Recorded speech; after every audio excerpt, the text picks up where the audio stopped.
I don't think no code is going to replace development as it exists today. I do think you could imagine different inputs. I can imagine, speech synthesis into code and, these sorts of things as well. And I would, kind of welcome and honestly, I'd be one of the first ones on it, when it comes around. But our inputs are always changing.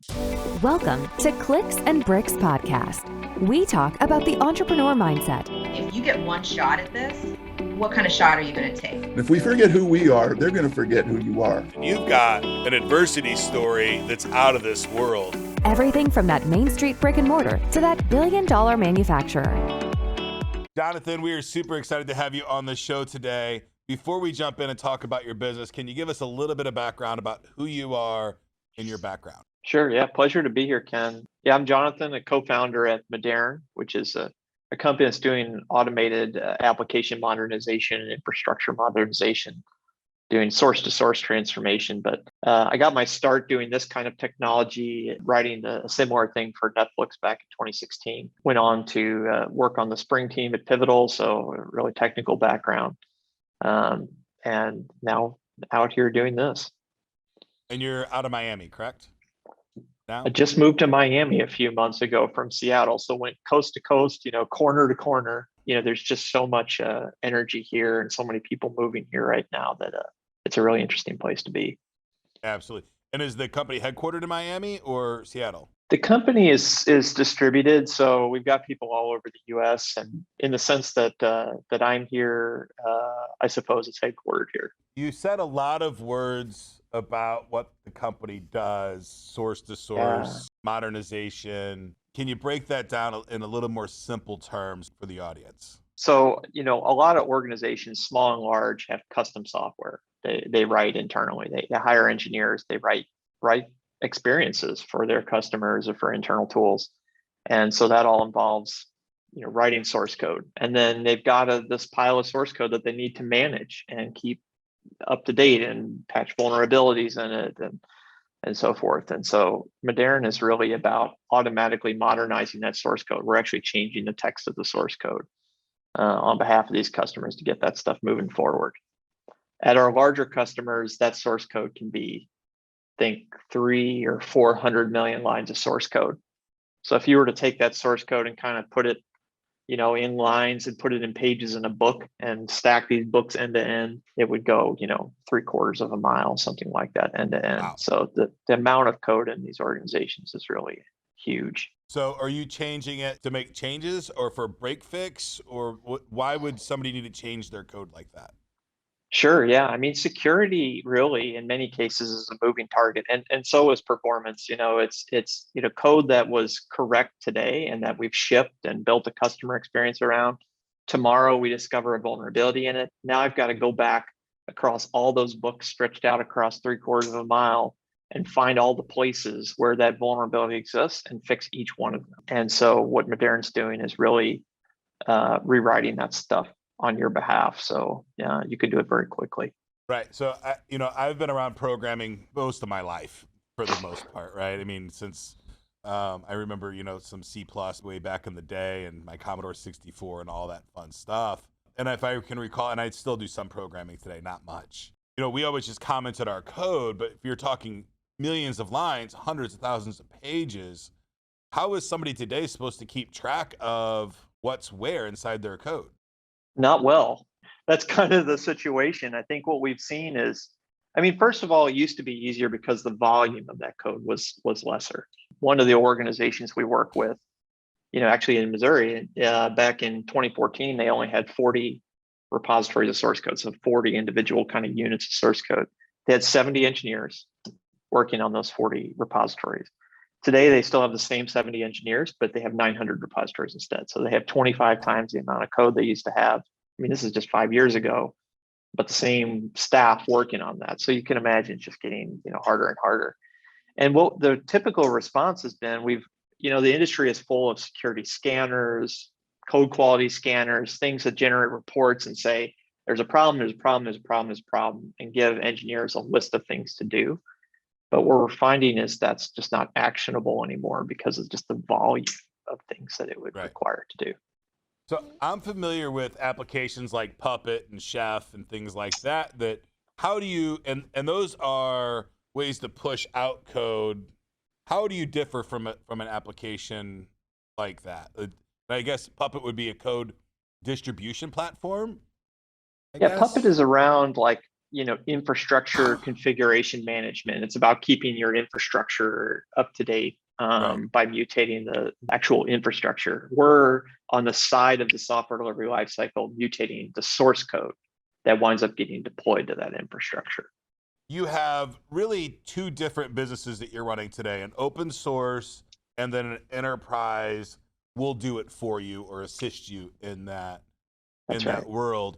So and I guess for for that open source side, web developers, software engineers, all those people could use a program like yours. Can you talk a little bit about the mindset? And I guess for the public out there, if you don't know what open source is, programmers can make software and publish it for anybody to use, modify, change under That's right.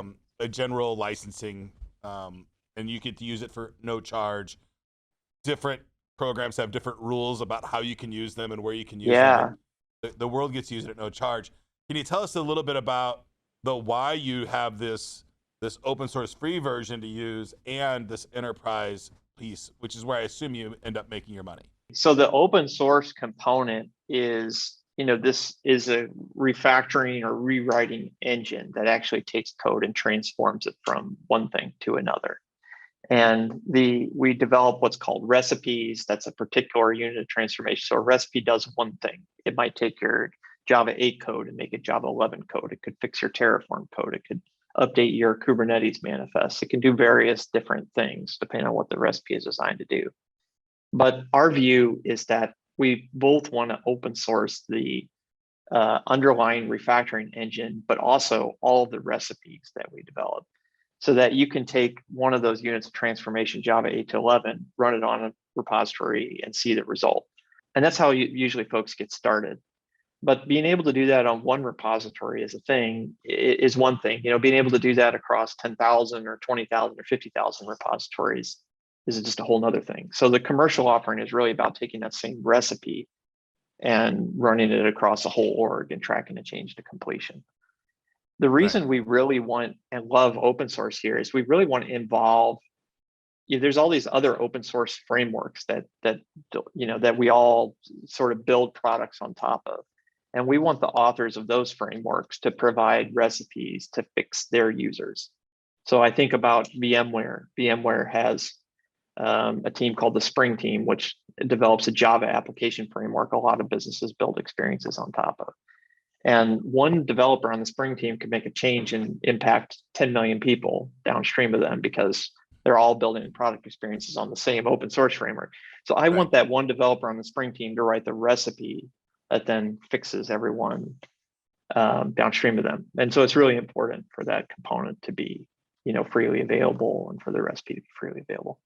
Absolutely. And, my day job is I run a hosting company. So I am elbow deep in PHP and PHP 5 to 6 to 7 to 7.1, 7.2, 7.3. Are you saying that I can insert a recipe of PHP 7.1 to 7.3 and that's the idea, and hit go and it goes through all of my code? That's exactly right. Yeah. And so that's where, you just imagine there's just many different technologies. There's PHP, there's Java, there's Kubernetes, there's Terraform, and so you just want these individual ecosystems to each be developing recipes to help in this way. When the language comes out with a new upgrade, they could also come out with a recipe for the upgrade, which is just the replacement variables for the most part, right? But yeah, the API changes that are necessary, the configuration changes that are necessary, whatever it would be. And when you can do that, when you can ship that recipe, you can iterate more quickly because you're not, right now there's a lot of reticence to make changes, knowing that you're going to impact so many people downstream of you. When you can, really smooth the upgrade experience, then it's not such a problem. I can tell you, I have one full-time employee that is consistently just rewriting PHP. I nonstop, know. just all the time. Yeah. That's what he does. That's his entire career. Our company runs on a custom back office that we started writing over 20 years ago, and it's so ingrained Exactly. into our company that there's just no way we could ever get rid of it. So It tends to be the most experienced engineers that wind up doing this work because they kind of know where all the skeletons are in the closets, the various closets. And so they they'll can be the find it ones that'll quickly. do it. They can find it quickly. They kind of have the experience to know the why of how things have evolved over time. And so you hear principal engineers say things like, I feel like I'm going around telling my kids to pick up their socks all the time. Like a new developer Right. comes in, I'm trying to teach them, they need to be able to encode their knowledge somehow in a recipe that would then, teach, engineers, oh, don't do this instead, and so Right. forth. And then, fix the code at scale as well. Now, and I'm going to go, probably this is more curiosity for me because I know Yeah. I deal with a couple of people in this world. Are there really cool recipes? Like I'm dealing with a steel company today that has software written on old IBM mainframe that's COBOL. Later, could there be a COBOL to Java recipe, maybe even like full transition recipes? There is a big spectrum here, and I think there's two different types of development. There's sort of maintenance activity. There's very kind of just repetitive, sort of algorithmic work, like you could to describe what the steps are to move from one thing to another. And there's creative activity, and we all kind of became programmers because we were creative people, I think, on some level. And we want to leave the creative activity to the developer and take care of the mundane stuff. I think when you talk about COBOL to Java transformation, that really should be a creative activity or redesigning the app really from the beginning. However, we are writing right now with COBOL refactoring support because we know that we have to also maintain COBOL in place before we're able to make that transition. And there's nobody that knows the software anymore. That's very, right. very Yeah. few, right? So it's They're becoming fewer.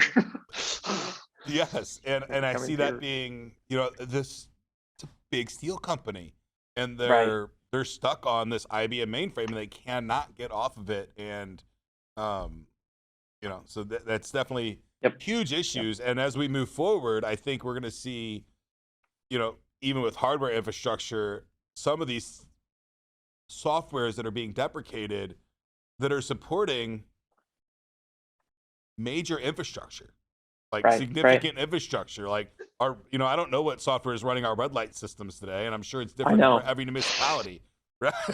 So, but it's old, I know, and and I mean, it's falling apart. You're hitting something very near and dear to my heart, which is that really a modernization activity is almost like it's a national security thing too, right? It's like this is the core infrastructure upon which our utilities and our government and our financial systems are built. And yeah, it can be kind of terrifying when you see kind of when you peel back the layers a little bit and see the infrastructure that's behind it. Yeah, I was at Freedom Fest last month in Vegas, and the documentary Grid Down Power Up was released, and I went to the debut. And our entire power grid is Mhm. pretty vulnerable, and it's a lot of old software and old hardware running this. And software like yours could, assist in the Assist. in the modernization. Yeah. All right. Assist. Yeah. So you're open source, which means you've got a team of people that are employed, but then anybody in the world could submit code to the platform. It has to be approved and things like that, so it can get better and better and better all the time.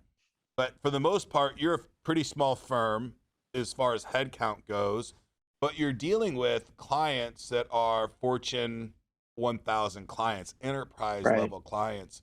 And I know that there's audience members out there that are thinking about starting a business, and they're like, yeah, but my problem, that I have, so it solves for the corporate world. How can I walk into these large companies and convince them to use my service or my product? Can you talk a little bit about, what that journey was like, getting some of those first clients for you? Yeah, I think, prior to forming this company, my co-founder, Olga Kunzich, and I worked together at Pivotal. And so Pivotal was they produced a cloud platform. They worked with large enterprise, really. And we were selling an unrelated product, but going from enterprise to enterprise. working with them, and so I think we developed a lot of understanding of what it takes to, deploy a piece of software, or sell a piece of software into the enterprise, the sort of process that it requires to do that. And I think more than anything, we just have a lot of sympathy for the enterprise. We're not coming at it from a perspective of, you shouldn't do this, you should do this, but rather like we're going to meet that, that group where they are right now and develop a product in a way that's easier for them to consume. So, very early in the company, we went out to get SOC 2 compliance. We know that's an important gate. We're, single tenant SaaS and a cloud provider in a region of the customer's choice, IP addressability limits, But at the end of the day, it's a third party saying you're a business that's doing the things they should be doing to secure That's right. your clients. And I think those audits, when you have a significant financial impact to your customers, is when you really need to have those audits done. You really do. Yeah. I mean, whenever you're dealing with either personally identifiable information, which we're not, or their intellectual property, which we are, then that's Right. There's going to be a sensitivity around that. And so, yeah, I'm just happy to say, we're doing whatever we can to make it easy to consume, and just keep learning on that. Right. Which at the end of the day, I mean, it's a really fancy find and replace.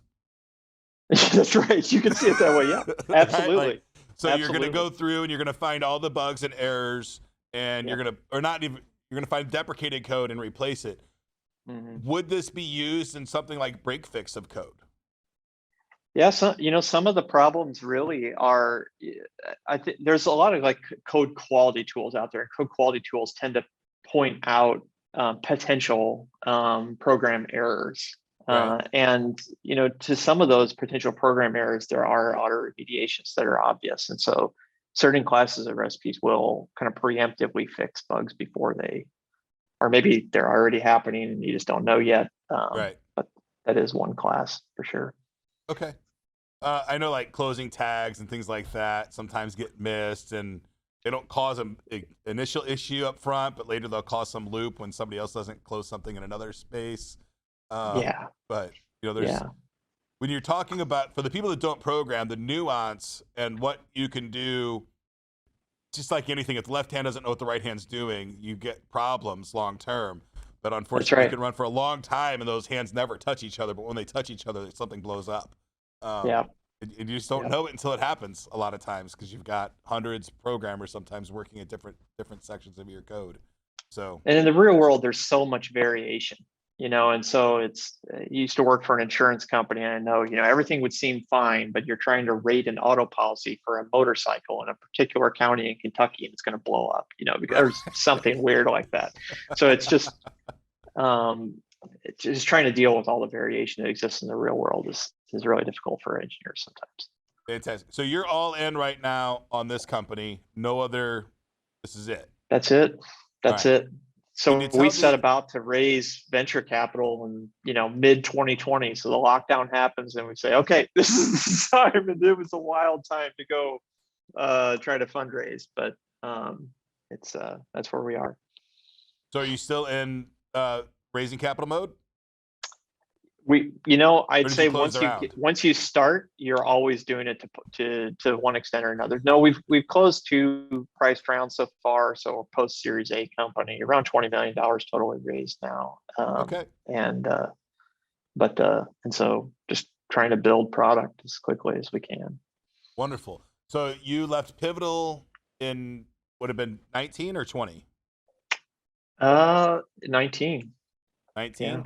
Can you tell the audience a little bit about what that transition was like, leaving the comfort of a company, going to go do a startup? Did you have a minimal viable product when you were at that stage, or was this really concept stage? It was a bit of both. I had developed the open source component of this technology at Netflix back in 2016. And I can tell you why it emerged from there, because I think that's a bit interesting too. But Yes. So we were really taking the promise of what that technology could do at scale in the enterprise and selling that as our vision. So a bit of both. It was kind of pre-product, commercially available product, but post being able to show what could be done, I think. Was there any conflict leaving Netflix and taking this open source, or was that all part of the contract in the beginning? There wasn't. And so you talked about earlier about different kinds of open source. And this particular license that we use is called the Apache license. And what I love about the Apache license, it's really bold. It says, not only am I giving this a bit to you freely, but you could take that code, you could change it and close your changes and release a commercial product on top of that. So we're basically welcoming other companies to emerge and build product experiences around that same core. And our belief is strong enough that this is needed, that I'm fine with that. I think inevitably there will be competition in this market. So it was Apache licensed even at Netflix, which makes it then very easy to take and repurpose and build a commercial experience around. And so thankful that they were willing to do that as well. Absolutely. So if you're looking at starting a company that's based off of open source technology, I recommend getting a lawyer to really understand the different, because there's a ton of nuance, and I don't even know how many different open source license types there are. Right. Right. There's at least Too a many. handful. There's probably dozens. And you have to have a lawyer really look at that over and explain to you what your risk is and all of those things, because it gets confusing pretty quickly for us non-legal folk, right? Yeah. On what you can do and what you can't do. So the Apache license is a great license. All the Apache projects are phenomenal, in my opinion. I'm a huge fan. I've been using the Apache web server since. It's been phenomenal. I think as somebody that builds a company around open source, there's a lot of companies built around open source that try to say like open source kind of freemium, plus I'll put a little thing on top of it and make that, and then there's this competition in the business about like what becomes a premium feature and what's a freemium feature. And so when we set about to create this, I really feel like Medern, the product, is a related, but not, kind of built on the core refactoring engine. They're two really separate products. You've got the refactoring engine, and then it's distribution, which is just a totally separate thing. And that is a very intentional way of building the business so that we don't ever have any conflict, between our incentives and the incentives of the open source project. I think that's where it's really thinking through upfront, because it can cause problems later on. You saw this with MongoDB, you saw this with I think with Elastic as well, and others that start with an open source, build an open core product around it, then later on wind up having to switch licensing and so forth to try to box out competition. Huge. Like when Oracle bought MySQL, that changed the landscape of the internet across the board. Right. Just in a day, they closed licensing and said, well, I guess there was a lot of nuance there, but then Maria came to save the day. In my opinion, right? I love MariaDB. It's been phenomenal for me. I didn't have to learn anything new. Yeah, there you go. which is a positive as you get older, right? It is. It's this learning this new stuff every single month is challenging. Yeah. So awesome. That's right. So running the company now in Miami, things are chugging along great. What are some of the next steps that you think we're going to see in software programming in general with the AI coming out and all of this stuff? And would you call yourself an AI platform with these recipes, or? It's a really interesting question. I would say no. We view it as just as a very logical program that we're building. So more of a rules-based system than an AI. And I'll tell you, that's not always popular with investors. You kind of want to hear the AI buzzword and things. Yeah. But I think what's been great, there are AI-based software assistant tools like Copilot that are really great for authorship. And that's where, I'm in the middle of writing something. The AI is going to make a suggestion to me, but often it's sort of right. And I have to, it's kind of like having a buddy alongside of you that helps you type faster, but then you're going to have to make a lot of modification to it. And for the kinds of activities we're talking about, where I'm going to go take, 3/4 of a mile of books and, go fix it all, it can't be guesswork. It has to be, kind of, it has to be formally extremely verifiable. Right. Yeah. So All they're right. just different activities, I feel like. So I'm looking at the world and I'm trying to, look at my crystal ball as good as I possibly can and go out into the future. And I can see some pretty big gotchas coming up in the next 5 and 10 years. I made a huge mistake thinking that kids in their 20s and early 30s today would I assumed they would absolutely know how to use computers because they were growing up with it. And I've recently been learning that I'm wrong, that the 25-year-old person today hasn't really used a keyboard that much. They're used to their thumbs and they don't understand Windows 10 or Windows 11 and desktops and things like that. And as I see this going more and more, and I'm a fan of the movie Space Cowboy, where they had to hire the old astronauts to go fix the satellite. As we automate more and more of these jobs, are we losing some fundamental ability to create new stuff as we go more no code, as we go more automation? Is that a long-term fear that we should be thinking about, or just let the chips fall where they may? I don't think no code is going to replace development as it exists today. I do think you could imagine different inputs. I can imagine, speech synthesis into code and, these sorts of things as well. And I would, kind of welcome and I'd be one of the first ones on it, when it comes around. But like, our inputs are always changing, and the way I use a keyboard right now to develop has very little resemblance to the way a journalist uses a keyboard to type out an article. I click a couple keys and then whole pieces of code emerge because of suggestions and AI suggestions and things that I'm using. And so if you just watch my hands, it wouldn't even be recognizable what I'm doing. And it's not a very far leap to say I could be writing that same source code via, a speech interaction or, some other input. And all those things are good. One of the evolutions we've taken, I think, just as a company, so we're a fully remote company, is, we got on with, virtual reality actually, and we have headsets, and periodically we've met in virtual reality and we'll write code. So I actually have a virtual representation of my monitor and strangely a virtual representation of my keyboard positioned exactly where it physically is, underneath my hands. And I'm projecting my screen onto a wall, and there can be somebody standing up there and pointing things out. I mean, it's a different world entirely. Yes. And there's something to be said about standing behind somebody and watching the keyboard or watching the screen as it's being created, right? That collaboration is, outside of VR, very hard to replicate. It is. And in VR, I think it's clunky to replicate still. I think it's getting way better. But it's getting way better. Yeah. Yes. But even inside you can see Meta, this come. There's a virtual desktop, right? That you can pull up and show. I don't like that I don't have legs.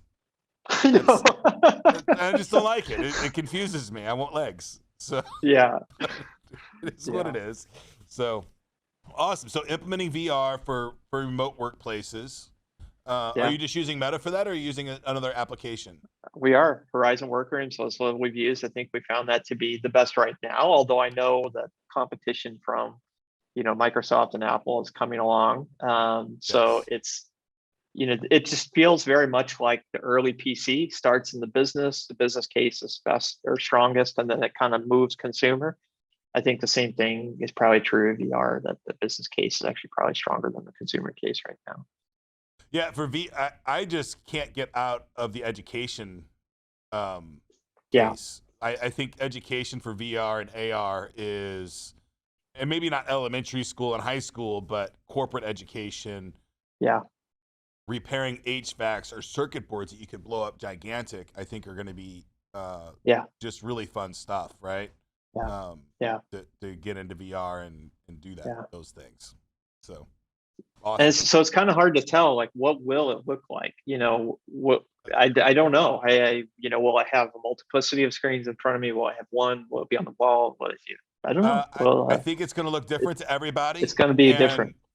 And everybody's going to have kind of, the world's a pretty cool place to live today. Right? It really is. You don't have to, most people aren't going hungry. Most people have really cool stuff. Slavery is at a downfall. Mhm. Hopefully in some of Mhm. these third world countries, it continues to decline. Mhm. But so it's a really exciting place to be living today, especially in the Americas where we have all this cool technology that's moving us forward. I'm super excited about it. I know it's scary for the kids, and are they going to grow up in VR? Are they ever going to come out? My parents yelled at me because I played Nintendo too long or ColecoVision too long, right? So I think parents are Yeah. always going to find a reason to complain about their kids doing something too much. Well, I think one thing about being a technologist, especially, a technologist almost has to be an optimist about technology being utilized as solutions to problems rather than always the cause. And so, I'm the eternal optimist that a lot of the big challenges we face today are solvable, with more technology. So I'll do anything I can to accelerate that. Absolutely. Jonathan, thank you so much for your time today. I've had a blast talking to you. I love this topic. I love the open source world. I think it does so much. It gives so much opportunity to, today, right now, there could be a kid 15 to 20 years old watching this show. He could take the open source version and start upgrading code for people tomorrow and start a business. That's right. Right. That's right. And I love technology that creates opportunity for people. I think it's really special to have that. So thank you so much for Sure. being part of Yeah. that and keeping that agenda moving forward. So do you have anything you'd like to leave the audience with? I don't, but thanks very much Okay. for having me, Ken. No problem. And if they wanted to learn more about you, how would somebody do that? Sure. Yeah. I think the easiest way is our website. So Moderne, which is moderne.io. So, we were talking right before. Moderne is, you're in St. Louis. I was from St. Louis. Moderne Yes. was a particular Art Deco movement. I know that's special to a lot of St. Louis folks, but so Moderne.io is where I think it's easy to find out about us, and my calendar links there. So always happy Awesome. to And we'll talk. throw the links down at the bottom so that if you didn't catch the spelling, it'll just click the button at the bottom. Thank you, Jonathan, so much for your Appreciate it. time today. I appreciate it. Yeah. Thanks, Ken. That's it for today's show, folks. If you'd like to join my text line community, the number is 314-370-2871. All you have to do to join that text line is send me any question about business or technology. I'll do all the research, and I'll give you an absolutely free, totally unbiased answer. Get to work.